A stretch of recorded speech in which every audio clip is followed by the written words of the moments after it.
کہ کیا اسلام لو جہاد کا پارٹ پڑھاتا ہے؟ جی بالکل، یہ اسکرپچر کے اندر بھی ہے کہ جتنے لوگوں کو ہم مذہب تبدیل کرائیں گے اتنا ہی ہماری جو ہے جنت پکی ہے، تو ایسا تو ہے جی کو بھی، کیونکہ اسلام میں تو وہ نکاح جائز ہی نہیں مانا جاتا ہے جب تک دھرم پریورتن نہ ہو۔ نہیں، وہ کلمہ پڑھوا دیتے ہیں نا تو وہ مسلم دھرم میں آتی ہے، اور یہ سب سے بڑا ثواب کا کام ہے۔ تو جب ثواب نام آ جاتا ہے نا تو وہ بہت بڑی چیز آ جاتی ہے۔ کیا سمجھائیں گے تھوڑا اس کے بارے میں؟ جی، جس کو آپ پنیہ کہتے ہیں نا اس کو ثواب کہا جاتا ہے، اور کسی کا دھرم پریورتن کروانا سب سے بڑا، اس میں اسلام کے اندر سب سے بڑا ثواب ہے۔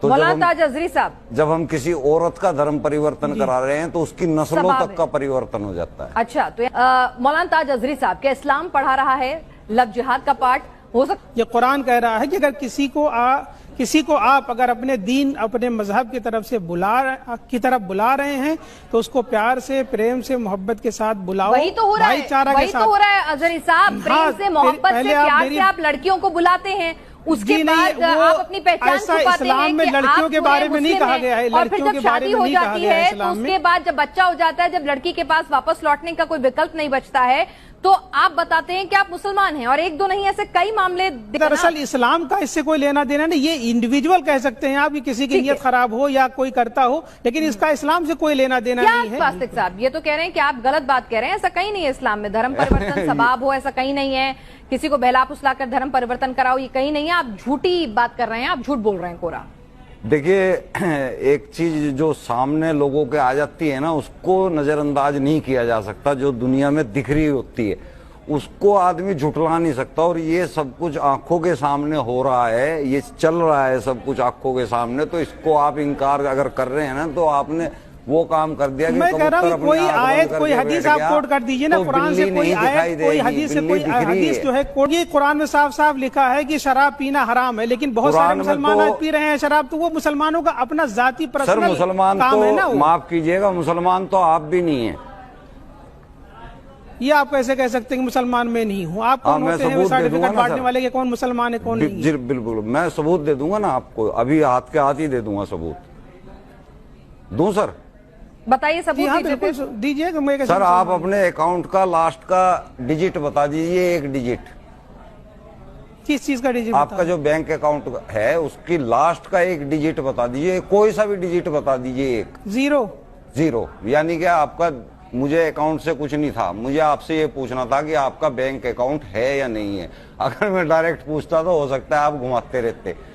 تو آپ کا بینک اکاؤنٹ ہے، اور بینک سے آپ کو چاہے آپ کا 1 روپیہ بھی بینک کے اوپر پڑا ہے اس کا بھی آپ کو بیاج مل رہا ہے، اور بیاج اسلام کے اندر لینا اور دینا ہر صورت میں گناہ کبیرہ ہے، جس کا 8 جگہ قرآن کے اندر، 8 جگہ سورہ نساء، سورہ بقرہ، سورہ آل عمران ذکر ہے کہ جو بیاج لے گا یا دے گا اس کی دشمنی سیدھے خدا سے ہوگی، خدا اس سے جنگ کریں گے۔ دیکھیے محمد صاحب اس سے جنگ کریں گے، تو آپ مسلمان کہہ رہے ہیں اپنا آپ کو، آپ تو بیاج کھا رہے ہیں۔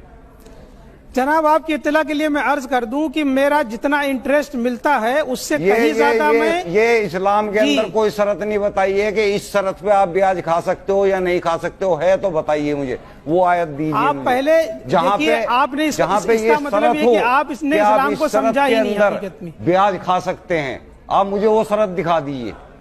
میں نے کب کہا کہ بیاج کھا سکتے ہیں؟ دوسری بات، آپ اس کا مطلب ہے کہ آپ انکمپلیٹ اسلام جانتے ہیں، آپ مکمل اسلام نہیں جانتے کہ مکمل اسلام کیا ہے۔ آپ مکمل سامنے رکھیے، آپ نے کہا ہے کہ میں وہ بیاج فلاں جگہ استعمال کرتا ہوں، یہ کہاں لکھا ہے کہ فلاں جگہ استعمال کرو گے تو وہ حرام نہیں ہوگا؟ یہ بتائیے۔ نہ جانے کتنے مسلمان ہیں جو انٹرسٹ کا پیسہ لیتے نہیں، دوسری بات وہ مسلمان نہیں ہے، تو وہ غریبوں میں، فلاحی کاموں میں، سماجی کاموں میں وہ اس کو ڈسٹریبیوٹ کر دیتے ہیں، آپ کو یہی پتہ نہیں ہے؟ مولانا صاحب وہ اسلام کے انوسار مسلمان ہے ہی نہیں۔ اچھا مولانا صاحب ٹی وی پر بیٹھے ہوئے ہیں، تو ٹی وی بھی تو ٹی وی پر آنا، فوٹو کھچوانا، یہ بھی تو حرام ہے نا؟ جی نہیں، یہ کوئی کہہ رہے، یہ قرآن میں نہیں لکھا ہے، نہ حدیث میں لکھا ہے، یہ مختلف ہی مسئلہ ہے، اس کے بارے میں جو ہے نا وہ الگ سے ڈسکشن کر سکتے ہیں۔ آپ کو پتہ ہی نہیں ہے اسلام کا حدیث نمبر